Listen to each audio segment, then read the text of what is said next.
Well, it seems to be that most of the topics today are relative to the transgender identity crisis going on in the schools, and with the just the mutilation of the children and stuff like that, and how just we're not teaching the children the right thing to do anymore, and we can go back to the parents for not giving the proper instruction, so the kids are like getting their information from these boxes, YouTube, whatever, and they're learning instructions from another way, perhaps the enemy system, and we wonder why everything's falling apart all over the community. So I've been talking to so many people at work, people that I run into on the forklifts, some coworkers, and we've hit some really strong points about what, even non-believers, if you're believing in something that makes sense, that's because God wanted it to make sense. In other words, that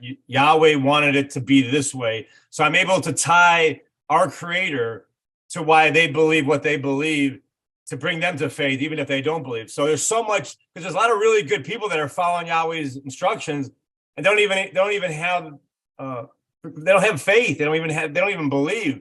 So I talked to so many people. I think I talked to at least 5 people today about these topics, about what's going on in the world, about all the stuff that we're hearing, the distractions, the why men and women are not, raising their children to be boys and girls, to become men and women, all these big problems that we're having here. So, are you seeing it in your community a lot? Are you talking about it, Paul, to the people in your neighborhood as well, like I am, about these topics? Like you said, like I said last week, and it was a wonderful discussion last week. I loved it. Was the local restaurants are hiring Right. transvestites. It's just, this is what's out there now, and this is what's become common today. So yeah, it's just really, it's taken over. It's on the streets. It's like literally happening, and the schools are allowing this to happen, and they're teaching this, to kids. They're teaching kids about gender and all this stuff, and it's absolutely, Right. When I was growing up, were they allowed to teach sex education in school was one of the controversies. Now they're teaching gender things, and it's like, it's crazy how far they've come. I remember the first video on MTV, it was controversy about it, and it wasn't even a terrible video, but there was controversy about it. And now to look at what's going on, it's just crazy. So it really is. And I tell you that the times that we're living in, a lot of times I reflect, and I remember when I was broken at one point, and I actually prayed out to Yeshua, and how important that was, that he came into my life, and knowing real peace. There's nothing like it, having Yeshua to have that peace. When I talk to people that are involved with all this stuff, they really have no peace. They didn't have peace before, and they definitely don't have peace now. And if you don't follow anything of the Father, you will never have peace, especially if you don't follow his instructions and whatever is good doctrine for his ways, not our ways. So I try to give people that, I know you may not have had it before, and now you're trying this, but the Father doesn't tolerate this type of stuff. And if you really want peace, it's because you haven't went the other way. You went the other direction instead of that direction. So it's kind of a way of putting things in perspective, to try to make people understand where real peace comes from. And I believe liberty, too, in our country comes from our Father, and he can take it away at any time he wants to. And if you look back in our history, they say that it was founded on Judeo-Christian. So, that was part of our country, and I believe the Father gave us a blessing. Even if Sunday was the Sabbath or whatever the little hiccups were, we had a blessing in this country. So I don't think that if we don't turn back, I think the Father will walk away, and we will definitely have no peace. That's why our country's falling apart. So I think it's very important to speak of the things of our instructions to the people everywhere we go. I think it's very important. It's interesting too, because I can't speak for you, but I can speak for me. There was a time where I completely understand the way the world is, because I was the world. And the last thing in my mind I would have thought at that point is I would be here right now doing what I do and believing what I believe. Sure. And this is the situation of most teenagers. And that was the situation of most of us when we were teenagers. Right. And it's absolutely understandable because this is how we were. But the fact that we could all, everyone that's watching right now, be here and say, well, that's where we were and this is where we are now. And we're trying to help people not make the same mistakes we've made. Absolutely. And not that they would have to go through the same hardships we went through because of the poor decisions we made. Prevention, brother. That's why it's so important, because we could say we understand, but that's why we're here, and that's why it's important, is because we understand. Because if we'd never been there, if we would have been perfect, straight followers and into Torah our whole life, there's something we'd be missing to understand what people are going through today, especially the younger generations, because we wouldn't have had experience. But we've had it, and you and I could say we wouldn't trade what we have now for anything. Nothing was ever better than what we have now. Going to sleep with peace and comfort, knowing no matter what happens, Yah's with us. And waking up knowing He's with us.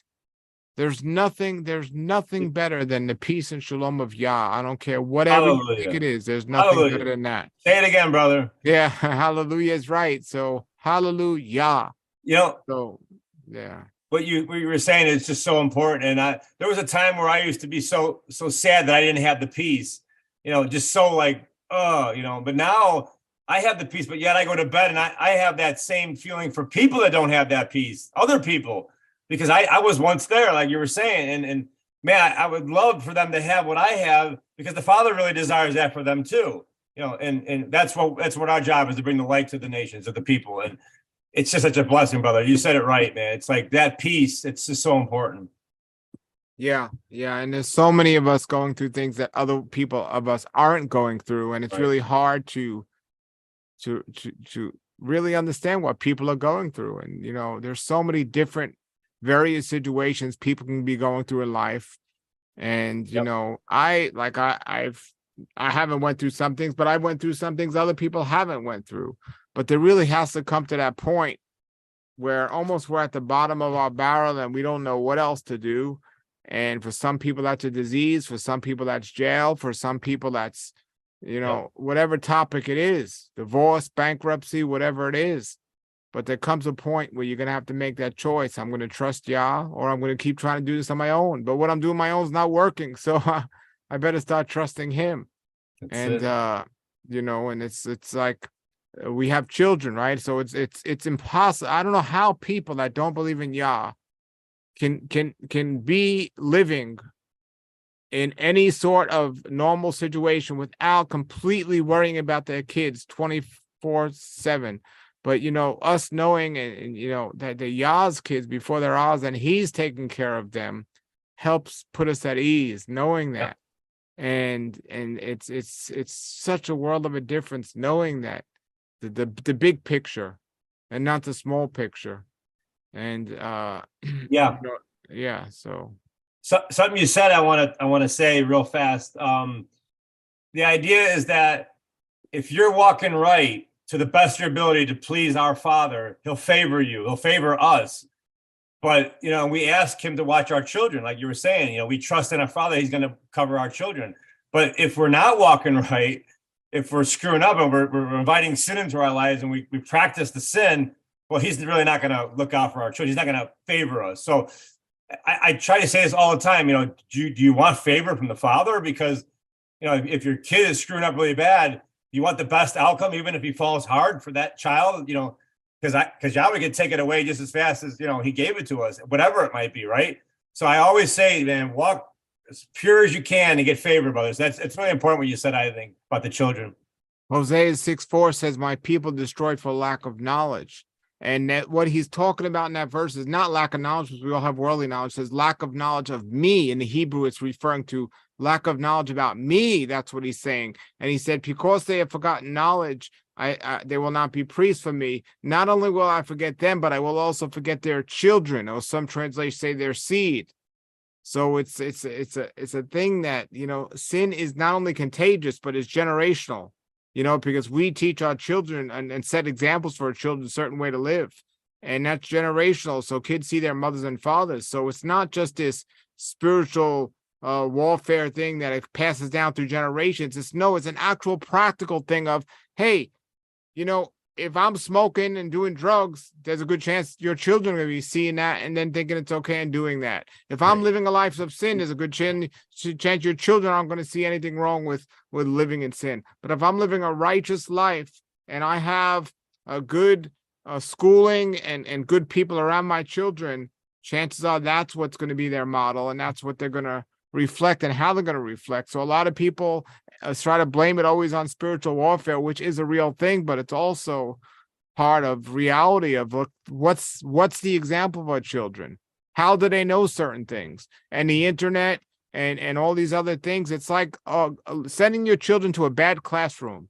That's what it's like, because you can have a school and there could be some good classes going on, but your kid gets into that wrong classroom and some bad stuff he's going to learn. Well, that's what the internet's like. When I was growing up, my TV had 5 channels.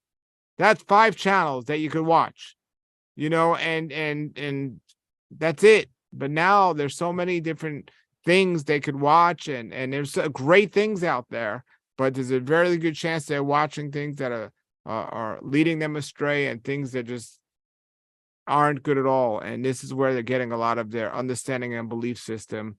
And the same thing for us. This is where we're getting our understanding and our belief system. There's so many great things to watch. It's not the internet's fault. The internet could be a wonderful tool. I have hobbies that I absolutely love and enjoy. I love planting seeds and growing my own food and learning about these things. I love the fact that right now, if I feel a pain in my left ear, I don't have to run to the hospital. I can just go on Google and just look and do some research and find out exactly what it is. There's so much great advantages to these things. However, it's easy if we're not keeping our guard up to get straight away and look at things that aren't worthy of our time.